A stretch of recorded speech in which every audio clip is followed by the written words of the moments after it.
আসসালামু আলাইকুম। আজকে চলে আসছি লতা কমিউনিটি সেন্টার। এখানে ছিল আমাদের একটা বৌভাত অনুষ্ঠানের কাজের ফাঁকে আমরা বউকে আসতে দেখলাম। বর আর বউ স্টেজে উঠে গেল। স্টেজে উঠে কিছু তারা ফটোশ্যুটের কাজ করবে, আর এদিকে খাওয়া দাওয়া চলতেছে খুব সুন্দরভাবে। আমাদের ঠিকানা শ্রীরাম গেট, মাগুরা।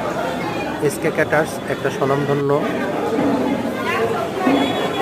প্রতিষ্ঠান, যেখানে আপনারা পেয়ে যাবেন ক্যাটারিং সার্ভিস, বাবুর্চি সার্ভিস এবং ডেকোরেশনের কাজ। ভালো মানের যদি অনুষ্ঠান করতে চান অবশ্যই আমাদের সাথে যোগাযোগ করতে পারেন। আমাদের ঠিকানা শ্রীরাম গেট, মাগুরা। আমাদের ফোন নম্বর দেওয়া থাকবে উপরে। যদি কখনো প্রয়োজন হয় অবশ্যই আমাদের সাথে যোগাযোগ করবেন।